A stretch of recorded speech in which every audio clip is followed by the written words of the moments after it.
Imagine a world where Columbus discovers America, but an apocalypse doesn't follow.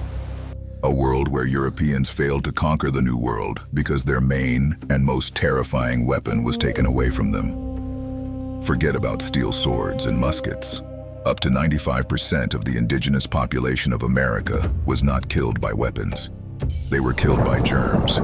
Smallpox, measles, flu, and typhus wiped tens of millions of people off the face of the earth. But what if Native Americans were immune to them? Today, we will rewrite history and see what our world would look like. To understand this alternate reality, you need to understand why the indigenous people got sick in the first place. It's all about animals. In Europe, people lived side by side with pigs, cows, and chickens for millennia. It was from them that the most terrible diseases passed to humans. The surviving Europeans passed their immunity to their descendants. But in America, there were almost no large domestic animals. If America's megafauna hadn't gone extinct during the Ice Age, the indigenous people would have received their dose of viruses and developed a powerful genetic defense. So the year is 1519. Hernán Cortés enters the Aztec capital, Tenochtitlan, a city with a population of 200,000 people. In our reality, the Aztecs drove the Spaniards out, but Cortés left them a gift, a slave sick with smallpox. Smallpox killed Emperor Cuitlahuac and almost half of the city's defenders. That is the only reason the Spaniards were able to win. But in our scenario, the viruses don't work. The emperor is alive. The Aztec army, consisting of hundreds of thousands of jaguar warriors, is at full strength. When Cortés returns, he is met not by a dying city, but by an impenetrable wall of spears and obsidian swords. Spanish cannons and muskets are slow, and in the humid jungles, gunpowder quickly gets damp. Cortés's expedition would have been completely destroyed, and the Aztec Empire, realizing the threat, would have begun to change rapidly.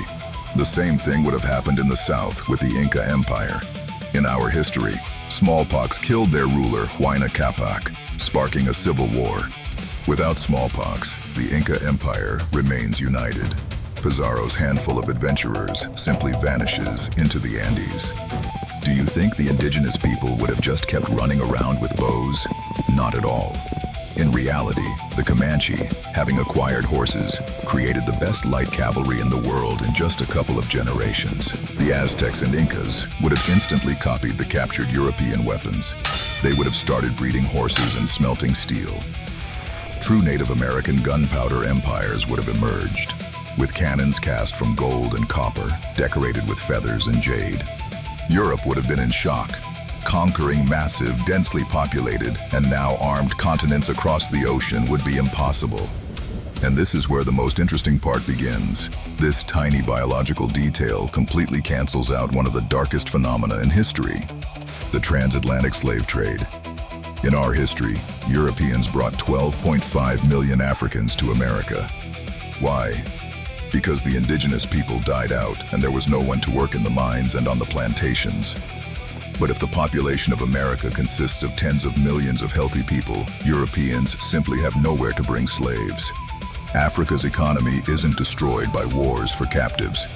African kingdoms develop, trade, and grow stronger on the world stage.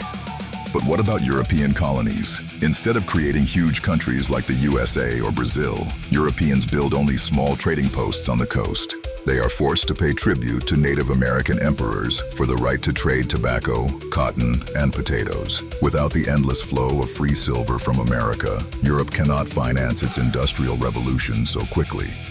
The balance of power in the world is preserved. India and China remain the main superpowers for longer, and America becomes the third independent center of power.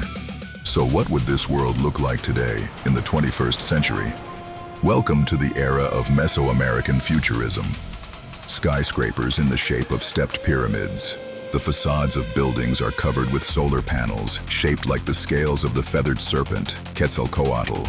Giant floating chinampa gardens have turned into high-tech hydroponic farms, purifying the water of giant lakes. Music plays on the streets, a mix of heavy metal and ancient flutes with teponazli drums. Order is maintained by elite special forces, cyber jaguars.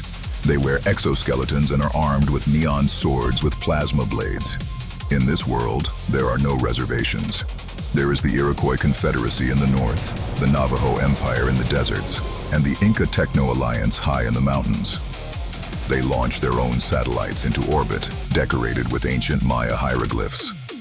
Our world was shaped by invisible killers, viruses that cleared the continents for colonizers. But biology is a lottery. If nature had changed just one gene in the immune system of the indigenous people, we would be living on a completely different planet. A planet where ancient civilizations reached for the stars,